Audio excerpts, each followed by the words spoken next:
Starting out with our base layer, a chemise and drawers. I haven't made any yet, so my very basic chemise will have to do. Combinations were also very popular at the time. Next, the corset. This particular one is an 1890s style based on a pattern by the Symington Company. I actually have a making of video for that as well, which I'll link down below.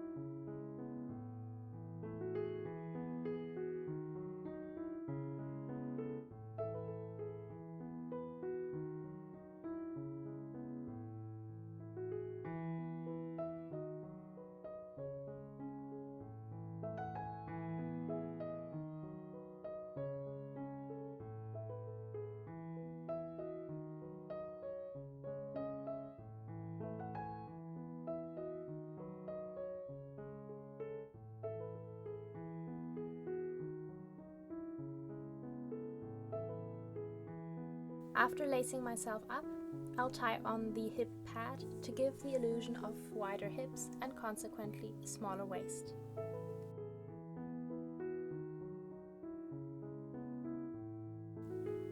The petticoat is put on next. Again, I have a separate video for that if you're interested. Corset cover.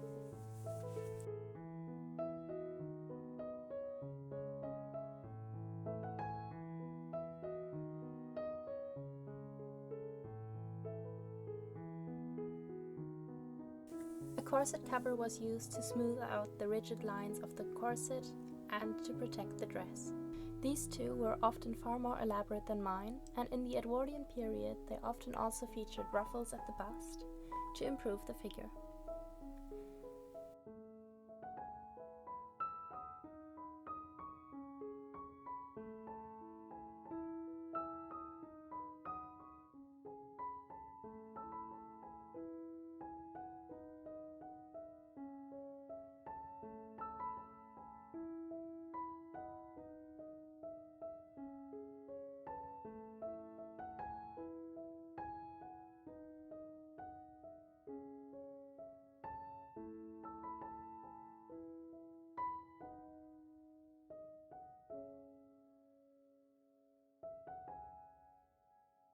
And now we finally come to the dress itself. First, the skirt, which in my case is closed with a drawstring. I'm not certain how historically accurate that is, as many skirts were closed with hooks and eyes or buttons instead.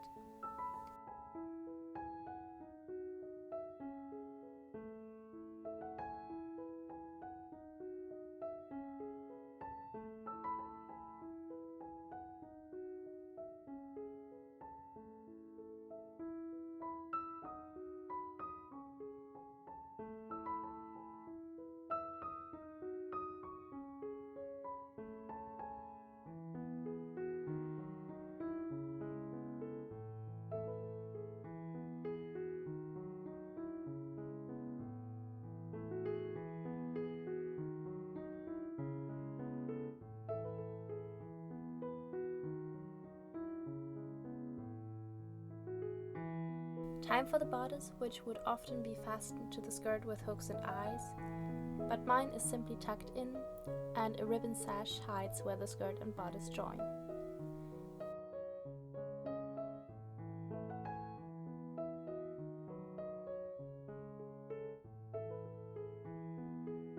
Here is the finished Gibson Girl look.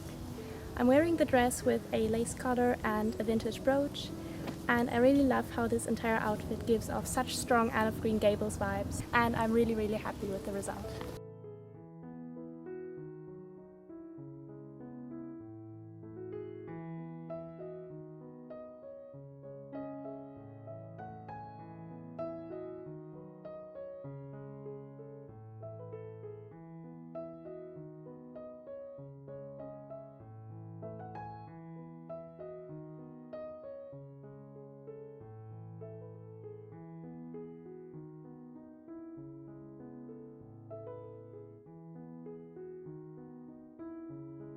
And here is a little demonstration on the power of undergarments.